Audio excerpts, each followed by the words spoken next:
All right, what is up, everyone? This is the Master of One Podcast, episode 57, Wolf Chess Fall.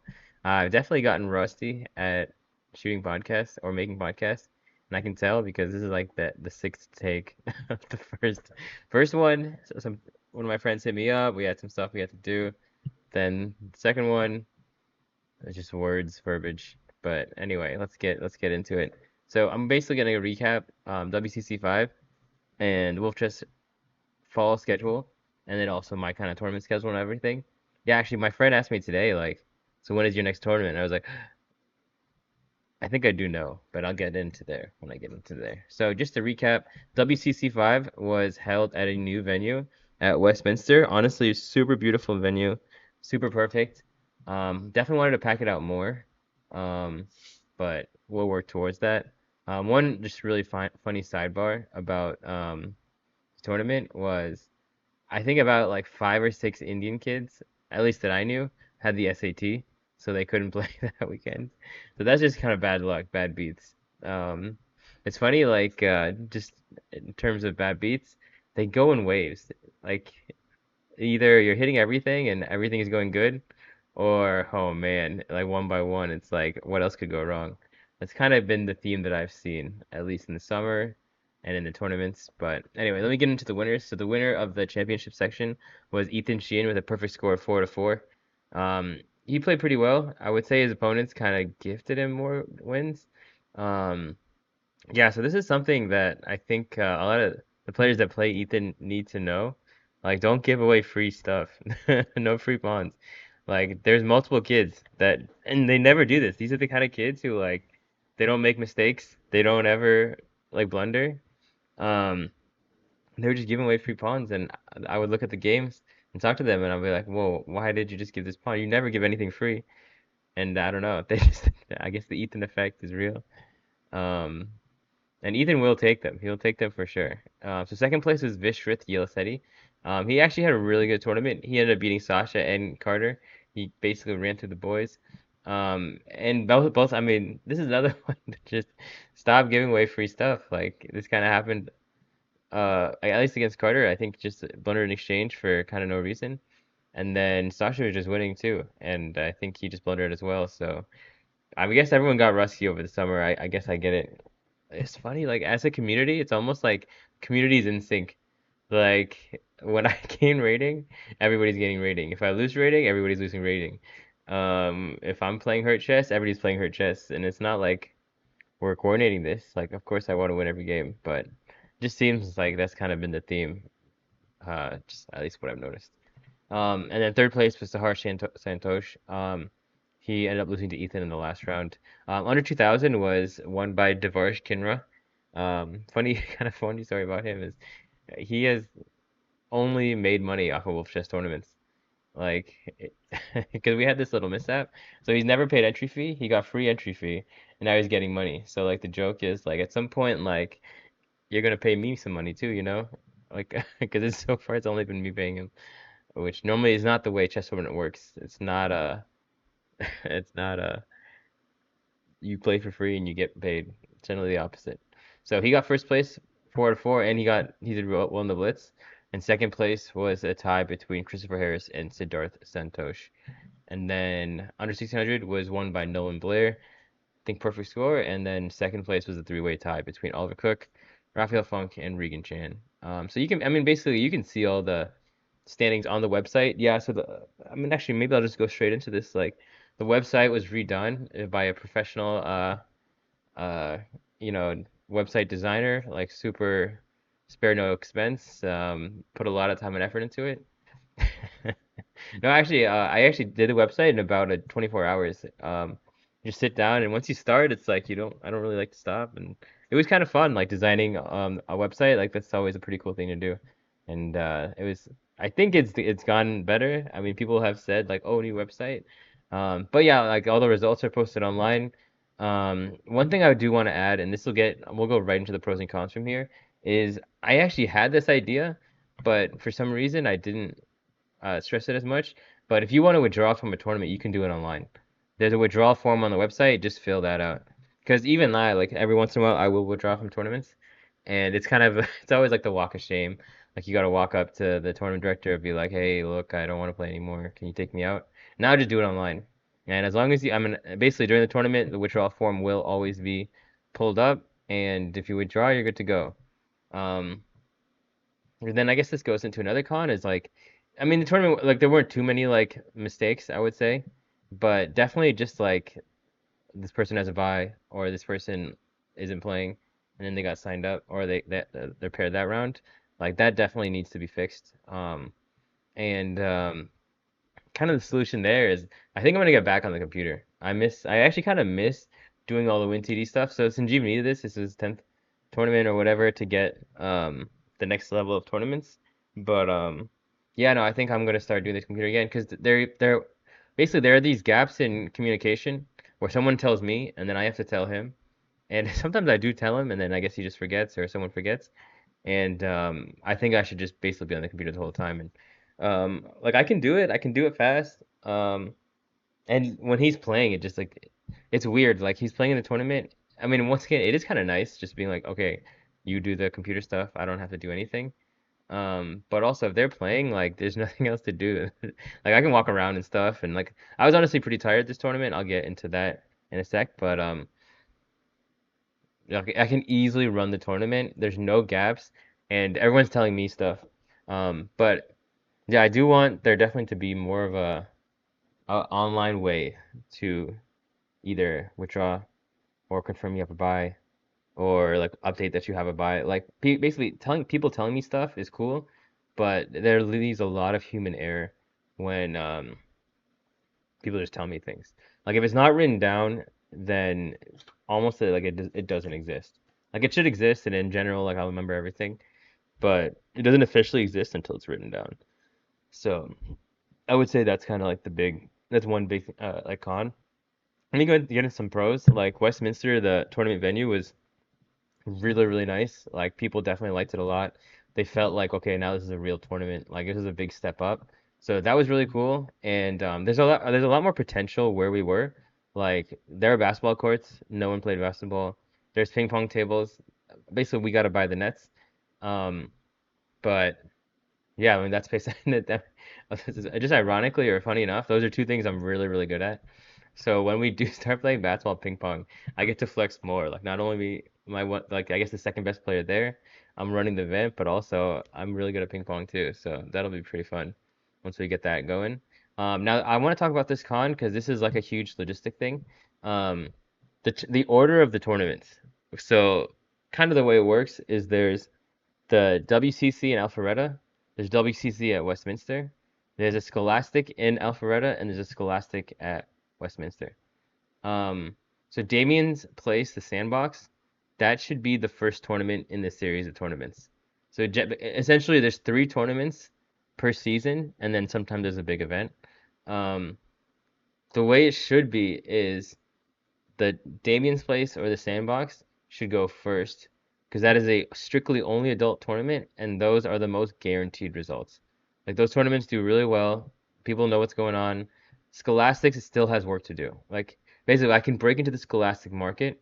That opens up a lot because the numbers are good, the volume is good. Like that's a huge kind of like project of mine, but it's hard. Like it's like tapping into a whole different set of chess players that I'm kind of used to. Like the chess players that I know that kind of know me are like pretty serious chess players who've been playing for a while. Um, the Scholastics are all these new kids, and the Scholastic list of players is always revolving and rolling. Because I would say like 80% of the players that are in Scholastic are basically I don't know if I want to say it, like replaceable, but a huge chunk of Scholastics are new kids who haven't played before, and then most, like I would say 80% of those kids will drop off within a year or two. So that's why with Scholastics, like you have to be in the schools, you have to have a good school system, and like, I mean, the unfortunate part is like I messaged those people who run the big schools, or at least have a lot of schools, like, hey, there's this tournament, but not really any support from the other guys, and it's not even competition. They don't even run tournaments. I don't understand. I've been on this for a while. Like Kid Chess, Night School, Chess Atlanta, like all these guys should encourage tournaments. I don't know why. Like it, they also could easily make a bunch of money with the tournaments too. Like they're also wasting this opportunity. They have all these kids. Like if you have, let's say, I mean, let's just say random. Let's say you have 10 schools, and most of these guys have like 20, 30 schools. Let's say you have 10 schools. Each school has maybe 20 kids, maybe 10 kids. Let's say average 15. If you have 10 schools, you basically have 150 kids who play chess. If you run a tournament and if you're at those schools, like you're gonna get at least like 5 kids from each school. Boom, you have 50 kids. And a huge thing with scholastics and something that I've seen is if you have a big list or you have an event that everyone goes to almost religiously and they know it's gonna have a lot of people, then you're gonna have more people play. Everyone wants to be part of a big group. And that's like the curse of the advanced entries. Like once again, it works great for the sandbox or Damien's place because everyone knows the deal, everyone signs up in advance, like everyone like it's very simple. With the scholastics, like if you don't have a list or if your list is not like 20 deep by X amount a date, then you're basically hurting yourself by having advanced entries. So that's why I'm trying to get these guys to help run tournaments. They have these big lists. I'm trying to give them commission too. I'm trying to like help them make money on top.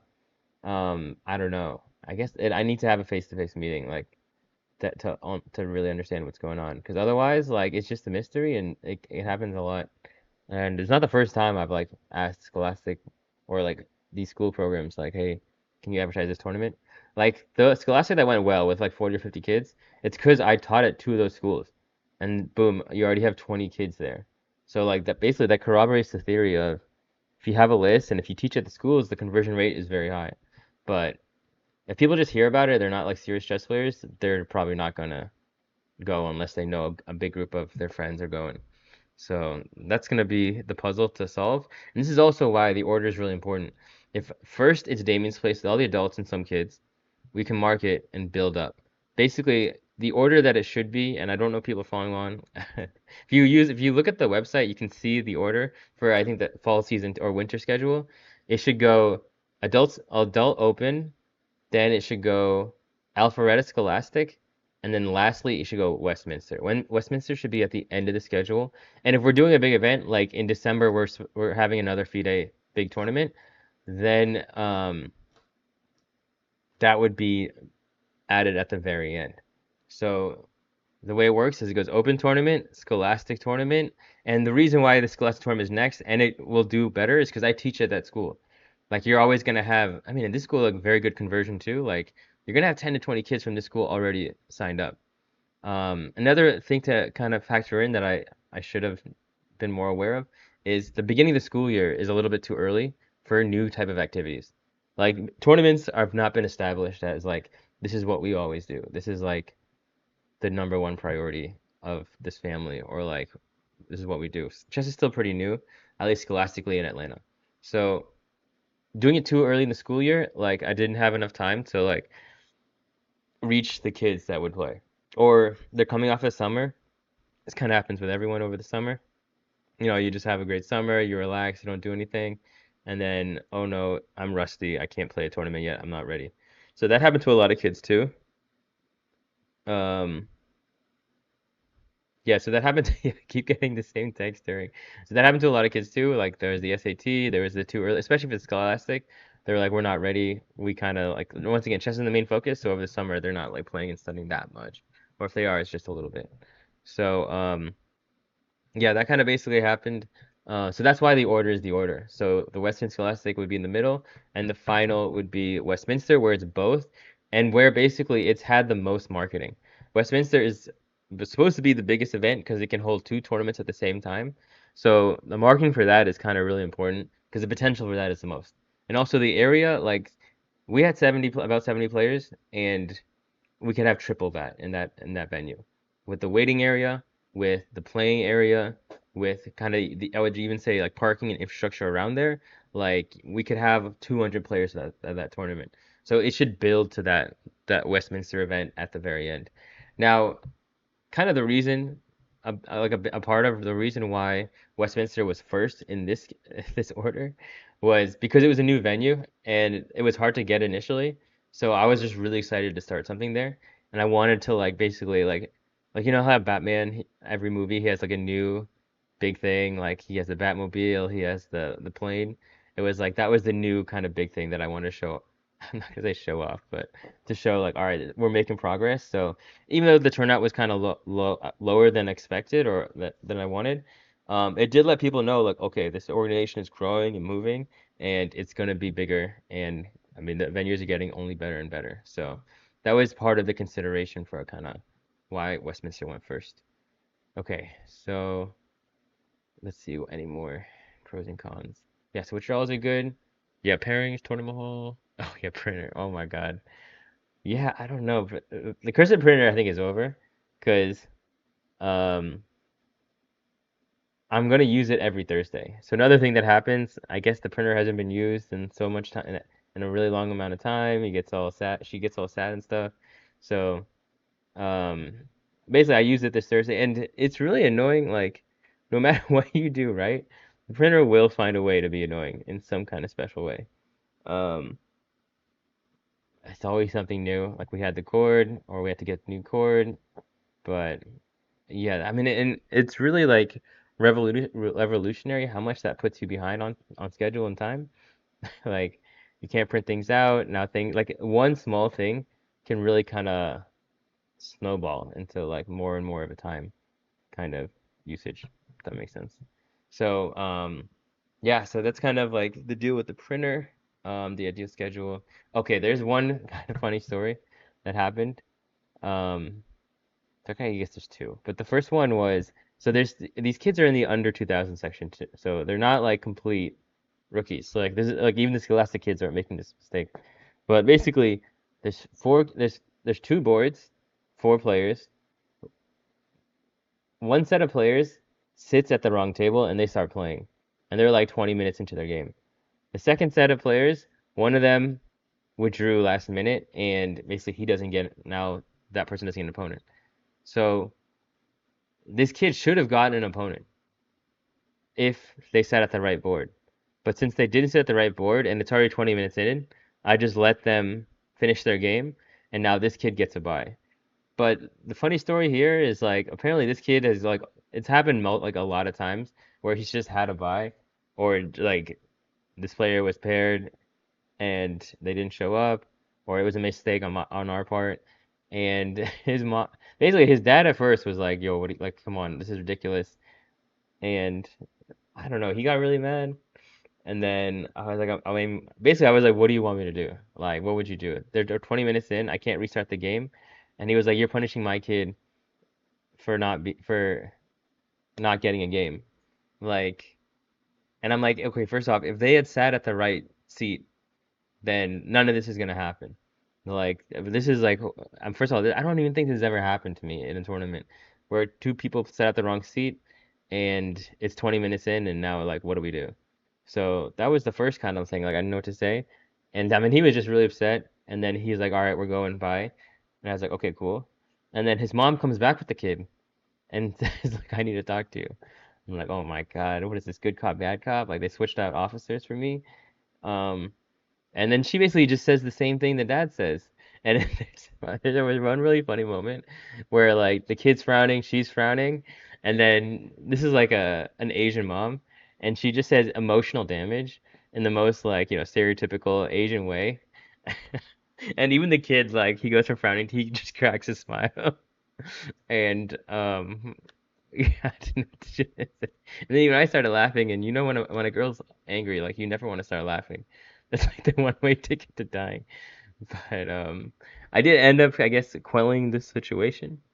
But yeah, I mean, just I basically I said, okay, I will make sure that it's at least, especially you, that your opponent is always there. And it's like it's not like we're trying to get you buys. We're not trying to do this. Like man, like they sat at the wrong table. Like if it was a mistake on our part again, then I would feel really bad. But if they just sat at the wrong table and and that's why this happened, like come on, like what do you want me to do? Like when someone else is being dumb, why do I have to explain their being dumb and make up for it? Like that's not it's not my fault. So that happened. I guess another funny light story that I will say is there was a kid there and he was like, "Yo, like you gotta be young. There's no way you're 26. You gotta be younger than 26." And I'm 31. So and he kept going. He's like, "Oh, 27? There's no way you're like okay, fine. 27, 28, like 28." And I was like, "All right, just you're going the wrong direction. Like thank you for making my day." So there's that. And then shout out to James Altucher and College Park Chess for sponsoring and the chess sets and everything. So yeah, it's definitely a team effort. Like, I think everything happened pretty good. Like, we made it through. And yeah, I mean, we'll definitely do this venue again. We're looking at kind of early December. The next kind of big wave is going to be like,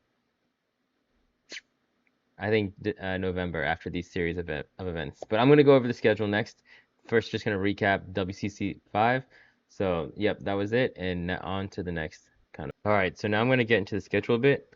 So first thing that I kind of want to say is WCC6 got moved from September 27th to October 4th. The reason for that is Georgia Tech is having a tournament the same day. They have no flyer. They have no information. So the Chief keeps telling me like they got no idea what they're doing. It's a mess. Everyone's confused.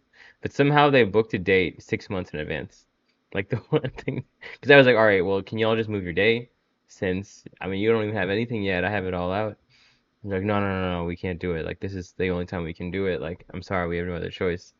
So we ended up moving our event for an event that has yet to officially exist, but it's supposed to be locked in. Like I actually like three or four or like five people signed up already for the event, and I told them like, hey, look, there's the Georgia Tech event. Like, um, definitely check it out. They're like, oh, cool, we'll check it out. Like, can you send us information for the event? And I was like, I mean, I want to, but there's nothing. I just know, I'm pretty sure that it's going to exist. That's kind of been the theme here. So, yeah, so that's why that event got moved. Um, Thursdays have been added. First Thursday, there's only basically a quad, so there's definitely hoping for more people. There is a Charlotte tournament. There is, maybe it's the Charlotte tournament. There was also Labor Day weekend, so maybe that's why turnout was kind of low. I'm not 100% sure, but every Thursday we're gonna have these tournaments, and a couple of reasons why I'm really excited for this. Like one, okay, if we can have weekly tournaments, that's gonna mean weekly marketing. And I will say, like, I kind of hate sending out emails like twice a week, or even like for Thursdays, like three times a week. So I'm trying to like have like like an organic marketing platform where like I don't have to really put things out there. Once everyone knows the website, that's another thing. I'm trying to push everybody to the website. Like basically, if you need information, go to the website. Whatever you need, it's on the website. So like that's what I'm really trying to do. Um, well, good tactic. Oh, even a better tactic. Um, but yeah, push everyone to the website, and then I don't want to have to send emails all the time. Basically, I mean, even once a week already feels kind of like needy, clingy girlfriendy. But that it might have to be once a week. But yeah, if I can do it maximum once a week, that would be great. Um, oh my God, yeah, I don't know why, but whenever I'm podcasting, everybody wants to call. It's like everyone wants to call, text, ask for this, blah blah blah. Anyway, let's keep pushing through with this. So the winter schedule, it should be corrected.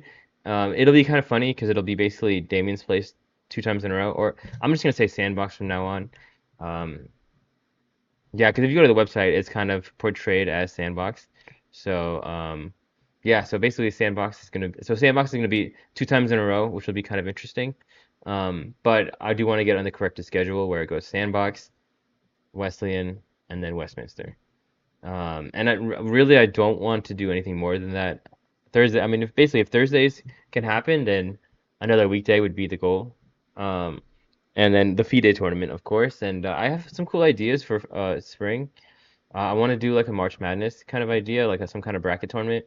Um, Now that's going to take some some very sharp planning. Um, oh my God. Oh my God. That's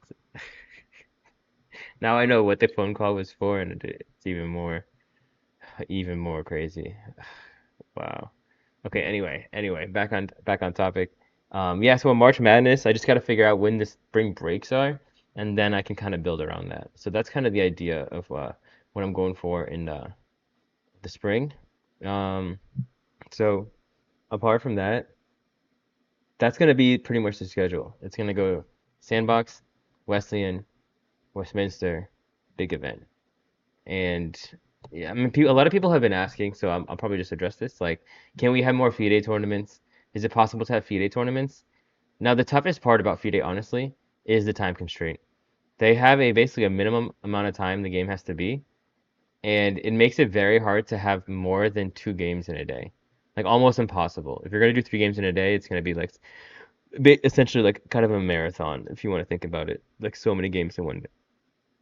So if you can only have 2 games in a day, where that gets like the most complicated is what kind of tournament would you run? Like you could run like a 4-day weekend tournament, I guess you could do.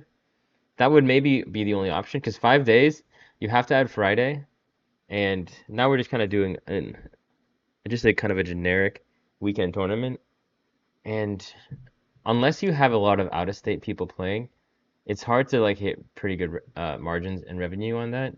So that's kind of a big, I think, reason for why um, it's going to be hard to do. Now, the 9 rounders will be great, but I wouldn't ever envision that being more than twice a year. And round robins would also be great, but that's going to take a lot. I mean, basically, that's like phase 4 or 5 of this whole plan. Right now, it's basically phase 2, which is pretty cool if you think about it. Like, I saw this at phase 0. Phase 1 kind of made, uh, phase 1 was not the easiest, but we made it through. And basically, with Westminster, I kind of consider this officially phase 2.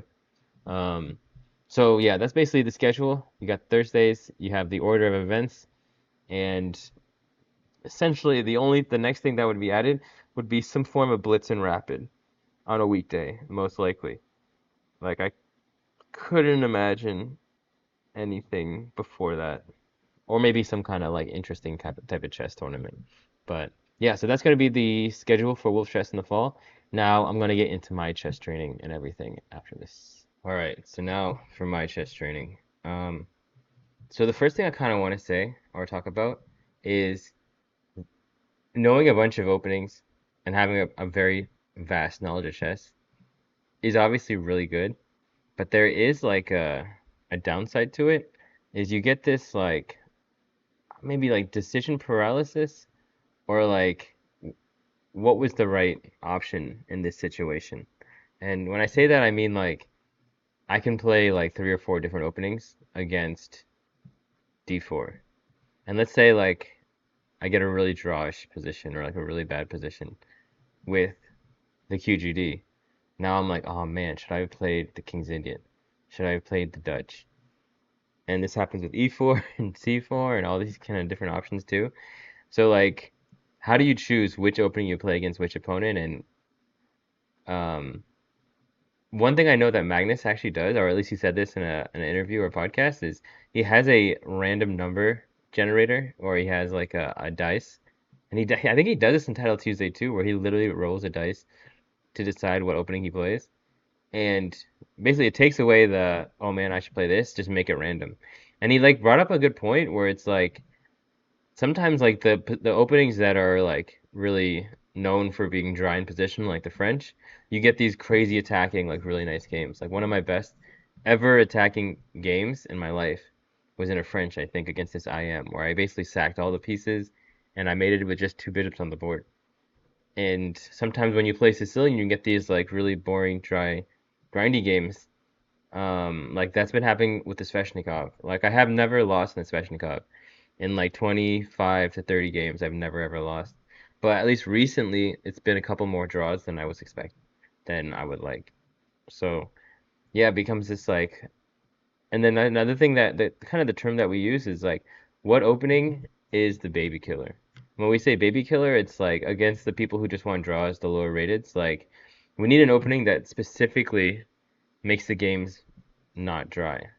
So that's kind of the search that we've been on recently, me and Sensei. Um, so Kara is kind of the next place we're going to explore.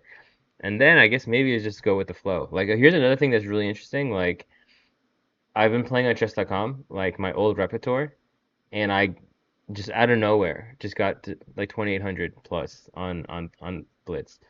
And And it's not even like 2800 plus. Like I'm checkmating 28, 2900. Like I played Maxime Lagarde actually today, and I ended up checkmating him most like beautiful sacrifice all the pieces games, and I think like there's a weird dragon or something. And that's all from the old repertoire. So it's like okay, like which one is attacking, which one is not attacking.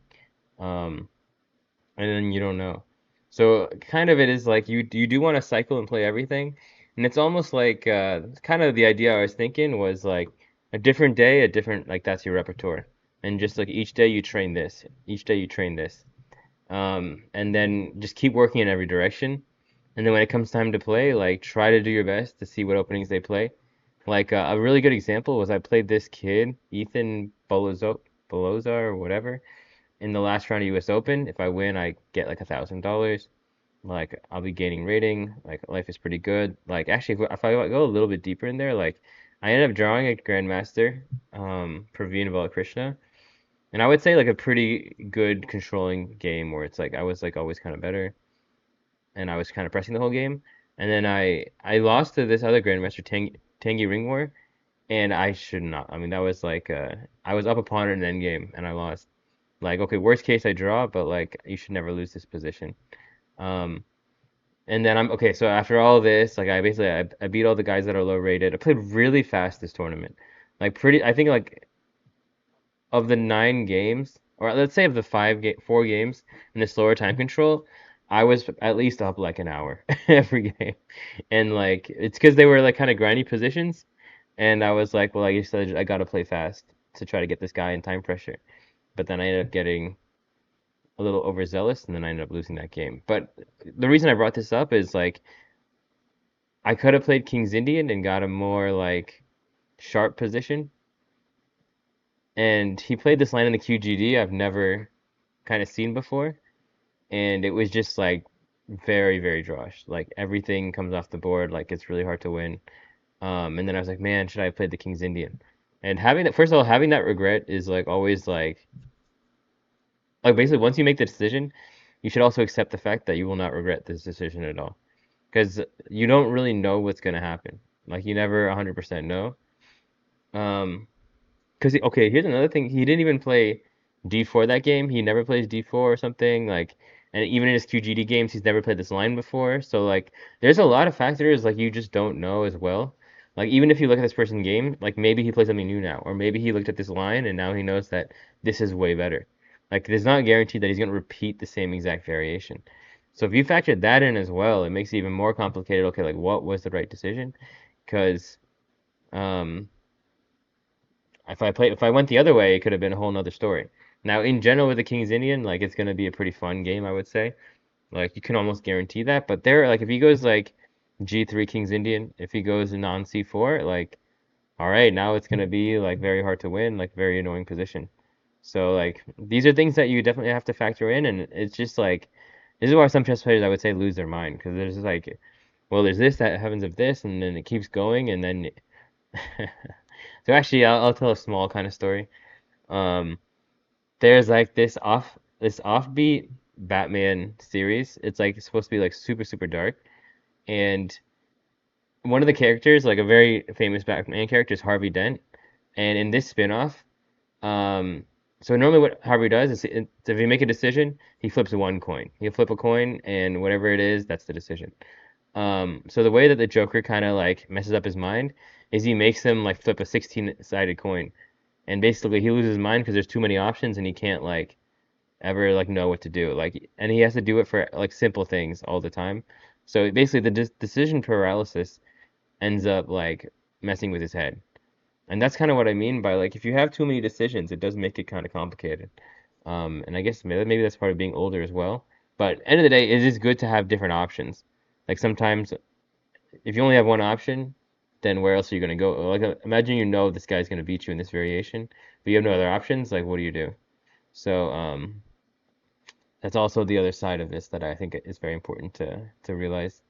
So yeah, so the last kind of opening that we're gonna learn is I think the Caro, just to see what's up. I think Caro can be a little bit more of an edgy French, so I'm pretty excited I would say to learn the Caro. Um, and then Roy Lopez. I think those are the two. Once I really learned the Roy Lopez, I've officially played every single possible opening against um one E4. Oh, sorry, one E5, one E5. I played Scotch Gambit, I played Scotch, I played Italian, I played Gleck, I played Evans Gambit, I played man, I played the Danish Gambit, like literally everything. I don't think I really played King's Gambit, but I think I played a little bit of Vienna here and there. I've literally tried everything against the Scotch. It's just very ironic that against E5. So Roy Lopez will be kind of the last chapter, and then we'll just go from there. Um, so okay, that's kind of been what I'm going to be doing. A lot of puzzles too. I actually teach these two group classes. They're called step classes, and like basically for homework every day, these kids have, or every week, the kids have to do like 40 puzzles. And this is kind of like all Asian kids too. And this is kind of why they're, I would say, pretty good at chess. Like, and like I'm not even the main coach. They all have their own coaches too. And on top of that, like they are doing all these puzzles for extra homework. So hard work is very important. Like there's a reason that Asian and I would say even Indian kids are doing pretty well in chess. The Indian kids, I will say, are definitely more lazy from the ones I've taught and from what I've seen. Like comparatively, like Indian kids are at the level where it's like homework is kind of optional. Like Asian kids, like you're never like, did they finish the homework? Did they have time to do the homework? They always do the homework. Every other kind of race, it's like, maybe, I think, I hope. Like there's a chance to do the homework. That's kind of the way to think about it. So, a lot of puzzles recently, and then yeah, like I kind of mentioned earlier, like my chess.com just blew up, and now it's 2800. And 2800, I've held it for I would say at least like 50 games. Like I've been, I think I jumped up to 2830 after I hit 2800, and then I think I've been kind of middling there, but like I took like a 5 minute like a 5 or 10 minute break after making 2800 because I was like, all right, I'm done for the day. I don't have to do any more. Like that's enough, right? And then I was like, yeah, I kind of want to try to get 2900. So it still have been playing for sure. I think I even dipped below like immediately the first game, but then I just played and got it back, and it's been around 2800. But yeah, the games have been really good, just like great attacking games, and it's been the old repertoire. So definitely want to start mixing in the new repertoire as well. But once again, that gets annoying because then people see your games. But I started playing a lot, so I would think that it would be too many games to analyze, and especially if you still mix in the old stuff too, like you could well you can basically you can use kids prepping and sensory overload to your advantage is kind of the way to think about it. Now I give them so many openings they don't even know where to begin. So that might kind of be the idea there. As far as chess books go, I do have this Agard book that I want to kind of read and go through again, and I think it is pretty important. But right now, basically with the summer over, it's been kind of this transition period of okay, the tournaments are there. Tournaments have been really busy too. Like doing all the tournaments, like I'm not gonna lie, it's been more work than I kind of expected. And they're just like little things kind of just keep popping up. Is kind of the way that you see it go. Um, so so yeah, actually after this, I should be shooting a bunch of YouTube videos on openings, and at least the new repertoire, and then we'll start dancing between both repertoires is kind of the idea. Um, and then the last thing that I kind of alluded to earlier was like, what is my next tournament? So I think what I'm gonna do is go to Hungary and play a bunch of like closed norm tournaments. So like, okay, so I already have all the norms, so I just want to kind of get the rating there. And two reasons why, and then like first thing I want to address is like I'm not gonna say like it's probably gonna be super easy. Like everyone thinks, oh, you go to Europe and everyone just resigns. No, like you still got to do a lot. But the big thing that I would say, at least for me, that I think is gonna help is I'm gonna go alone or maybe with one person and just kind of not be distracted. Like with American tournaments, I would say definitely the hardest part is you see your friends, you got stuff to do, you start getting distracted, and then boom, like there's this and that, and like all the, all that kind of stuff. So by going to Hungary, like I can just focus on chess, not have to do anything like super crazy and just like prepare for the games. I mean, also now that I have all these openings, that's gonna help a lot with time to prepare. Like I would almost argue that it's harder having a bunch of openings. No, actually, I think having got a lot of openings is good when you don't have much time to prepare.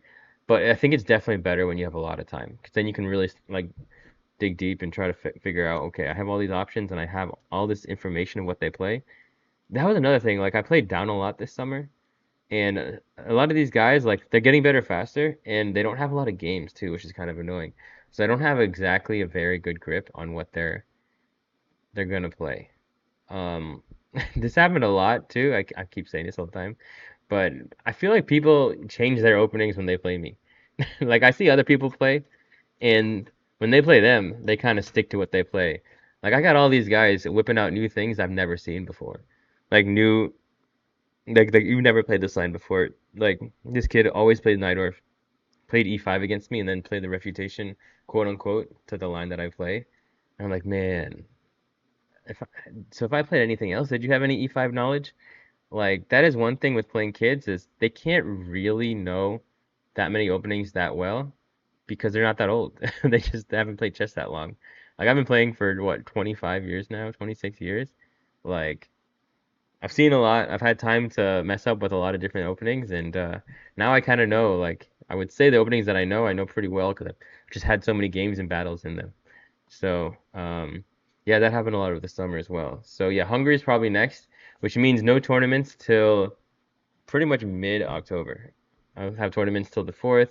I have an event the next weekend, and then I'll probably try to go for a month. And that's why with the Wolf Chess schedule, I think, let me actually see. Like basically the winter schedule. So I think I've broken this down in another podcast. But basically it's going to be August to September slash early October for season one, and then November to December for season two. So I think the earliest tournament in November is gonna be either the weekend before Thanksgiving, probably the weekend before Thanksgiving or the 15th, 2 weekends before. That way I can fit two. But yeah, I think that makes sense. Because the big FIDE, we're trying to have that pretty much the week before Christmas for it to end on the 21st. Like so chess tournaments do this. They always try to schedule stuff on like Christmas, on Thanksgiving. I will tell you right now, I will never try to do that. Go enjoy your family. Have time to be with your family and have time to play chess too. Don't have to choose between two because I had to do that. I never got a vacation as a kid. I always played tournaments. That's kind of all that I knew. And honestly, probably I didn't miss it that much. My family wasn't the most exciting, if I'm being completely honest, but it is good to have the option, or I mean, it's good to just have a vacation. Like vacations are nice. And I'm probably getting into my last vacation in the next segment. But yeah, so that's pretty much it for chess training. Definitely took a little break. Almost took like a week off of chess. Um, and then came back, played here and there, and then just it's really been ramping up. Like actually last Friday night, I just played chess for like 5 hours and got pretty good. So uh, that's something I'm completely happy with. All right, so now on to the last part of the podcast, just life. All right, so last but not least, let me talk about life for a bit. Um, so yeah, a couple tournaments over the summer, a couple of really big turning point tournaments. Like summer's going great. I did really well in Chicago, and then Vegas, it was like four steps backwards. Vegas was Vegas is honestly it was a lot of fun.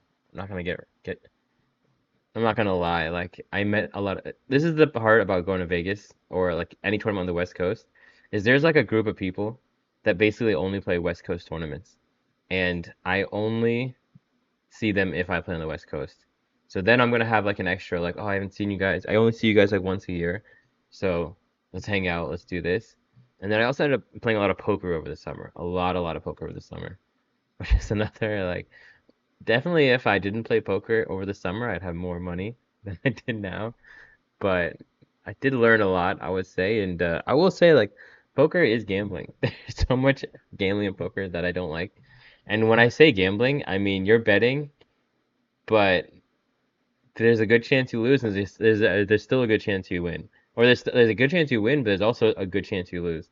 And like the bad beats, they just those are the ones that hurt the most. Like I will say the most recent one was Pocket Queens versus 4-3 suited and completely dry board. The guy hits a three, and then he hits another three, and then he gets trips, and it's like, I mean, I had you dominated till the last card. Um, Just things like that. Like you make the right play, but it doesn't go your way. Like how many times has that happened? Pocket. I mean, actually, aces have been pretty good to me. Um, Let me got cracked here and there, and basically ace queen has anything with queens has been my my weakness, which is so ironic. And I will say also, like me and my friend ran it up really well in tennis and UFC. And then we just had this streak where the girls just didn't go the way. Even the girl fighters, I don't know, they just girl tennis players, like whatever girl that was bet money on, just and like favorites, underdogs, it didn't matter. If it was a girl, something was going wrong. Like that, that happened a lot over the summer. Um, And then we even joke about it now. It's like, oh, dude, I don't know if you want to bet on the girl. And there's like there was like a stretch where I would beg him every day, bro, please don't make this bet. Like it's a girl. I'm telling you, this is gonna happen. Please, please. Like I would beg again and again. He's like, nah, man, I'm telling you, this is the one. She the one. She the one. And what do you know? So that was definitely a common theme over the summer. But there were a lot of definitely high points, like definitely points with friends. I actually went to Colombia for I think 8 days just by myself, and I was so down to do this. And honestly, looking back, like I'd 100% do it again. I will say, like probably the way to do it is have a kind of good vacation 2 weeks before the first tournament. That way, and then basically you want to have a couple days to kind of like get back into training the flow. But having that like just happy to be alive, I think is really, really important. And actually, this is I didn't plan on talking about this, but um, it is kind of like deep, and it's something just I've been seeing recently. Like when you want something too bad, when you want something really, really bad, like "Ah, I just need this. Like I worked so hard, I sacrificed everything for it. It's generally like that's actually like not a good thing to do. When you go to like if it's just your life where you work hard, that's the way to do it. But if you try to go over extra and be like, okay, now I'm gonna do this and I'm gonna do even extra, I'm gonna do 1,000. Like I had this student who like he came in like in the beginning really super focused and like it was like, oh, I had free time, so I just did 100 puzzles. And honestly, now that I'm seeing like this happen, like generally that is a sign this person is very result dependent, where if he does good, he'll keep working hard, or he's about to implode. The people who go super too all in too early are the ones that implode the most. Or it's the guys who just like, this is my life. This is what I do. Like I train every day. I don't train extra hard. I just train every day. Like that's what I do. Those are the Khabib. Khabib's a good example. And I watched this movie Troy. I've seen this movie before. Like really, really good movie. And there's kind of like two main heroes. There's Achilles and there's Hector.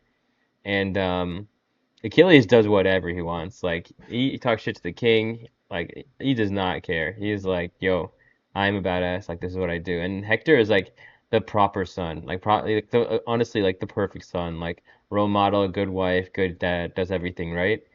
And you see this like in the Trojans versus the Greek. I think those are the two races in that movie.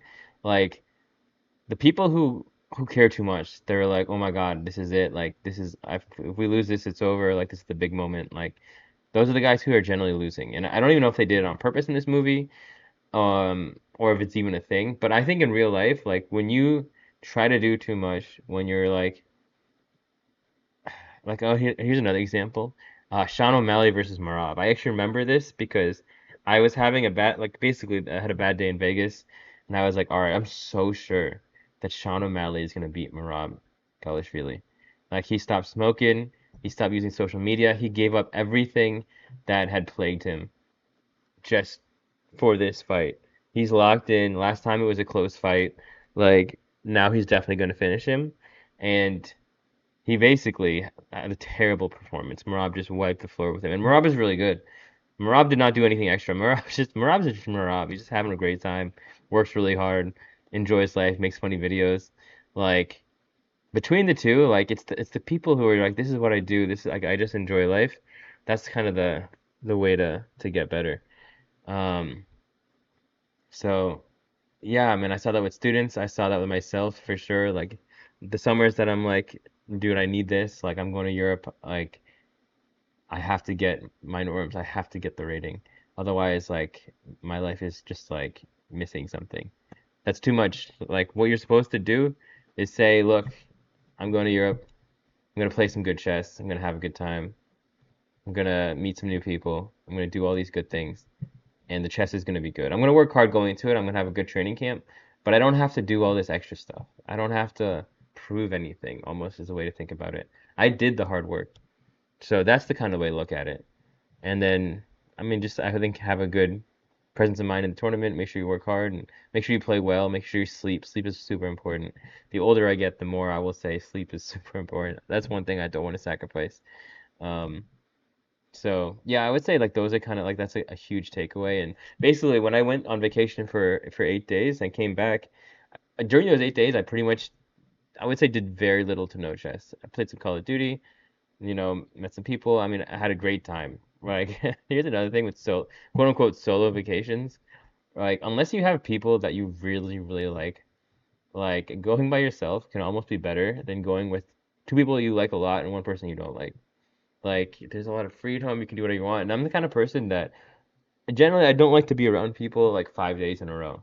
I need my little recharge time. I need like a day or two just to like, be myself, like do what I want to do, not have to like I don't I guess I'll do this, but I don't really want to do this. Like I'm doing this because she wants to do this, he wants to do this.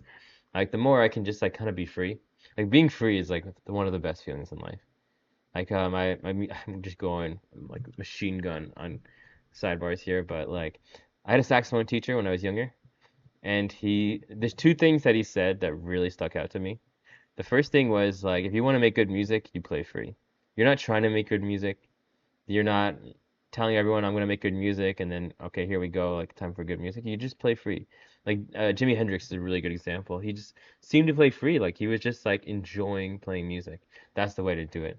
The second thing that he told, so I guess the second thing he told me that's really important is if you're ever in a fight, punch him in the nose, because once people see themselves bleed, they start freaking out. But no, the second thing that he actually told me, and there's like certain students or people like this, like the people that are too perfectionist, the people who are like too like, oh, I need everything to be perfect. I don't want to let free. I don't want to let loose. Like there was this kid, John Finn, and he was like really good student, like smart kid, really nice kid, and he was like, look, I don't want A plus John Finn. I need C minus John Finn, the one smoking a cigarette, like kind of edgy. So sometimes you got to be that guy. Like that was basically Achilles in Troy. He was the C minus, like, yo, I don't care. Like this is what I do. It's just I like I think one of the girls in the movie was like, "Why are you a soldier?" And he's like, "I'm not a soldier. This is just the way I live, and this is who I am. Like that's why I do what I do." And I mean that's honestly like very like profound, and definitely like I would say like over the summer I learned that a lot. Like just do what you do, and enjoy it. If you do what you do, I mean here's another thing. One of my friends told me he was like, if you want to find the right girl, just do what you really love. If you do what you really love, she'll come find you. Because people can tell when you are being passionate, when you really like what you're doing. And then you'll find a girl that way. When you try to force it, when you try to be like, oh, I need a wife, I need a girlfriend, like if I don't know what I'm doing, I'm getting too old, you're gonna get lost in the sauce. And you don't want to get lost in the sauce. That's how you implode. And as Matthew McConaughey said, you don't ever want to implode.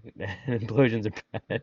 It's really funny. It's in Wolf of Wall Street. He says this, and he is like, oh, and they're like laughing and joking everything. And then when he says like, "Oh, you don't want to implode," he gets like super serious. He's like, "Oh no, no, no, trust me, man. You don't want to implode." Like we've seen implosions. They are not fun. So I would say that was a big thing over the summer. Don't implode and don't. I mean, it's a terrible verbiage, but don't try too hard. Work hard, but don't try too hard. Maybe that's the better way to put it. Maybe that'll be the better episode name for the episode.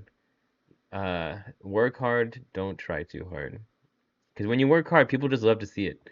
Like, man, I go another tangent here, but when I was younger, I would just study chess books. Like I would just over summer, I would just like just read chess books because I wanted to get better. And my grandmother would like walk in every once in a while, and she would see me reading, and she would just have this huge smile on her face, like, yeah, you're doing, that's what you're supposed to do. Like, great job. I'm so proud of you. And that's what you mean by like when you work hard, like I mean, I guess another one, but like when you're at the gym and you're like you're work or let's even say like boxing. Like when you're boxing and you're sparring, people just look at you like, "Oh, look at this guy. That he's fighting." Like that's cool. I want to do stuff like that. You just naturally attract people. When you got a peacock and tell everyone that you're the greatest and that how everything about you is so great, like people hate that. That's not like if you have to explain it, then it ain't true. So yeah, a lot of poker, UFC, tennis run really really good. Then actually this is kind of funny. The second I decided I was going to Colombia, I think that's when all the girls started betraying. All the bets on girls went sideways after that. I don't know why, but like somehow they knew. Sometimes I feel like girls are like a collective, you know? When one girl's mad at you, every girl's mad at you, and somehow like when they like you, they all like you at the same time. It's somehow they know, somehow they know, and it's like I'm not doing anything different. I'm still doing literally exactly the same things that I did before. So how do you know like why is everyone mad at me now, or why is everyone happy at me now? But that's actually you know what? That's actually how I'm gonna tie up this episode because the last really cool lesson from Troy. Once again, like movies back in the day were so nice. Like you learned something. Like everyone's good looking. I mean, dude, everyone in Troy is like straight beautiful. The girls, the guys, like they had a ensemble cast. Like something actually I didn't even realize was Rosie Byrne is in the movie as Priscilla. Like Rosie Byrne's in a lot of comedies and like serious movies, and like I didn't. She looks really different. She has curly hair. She looks Greek.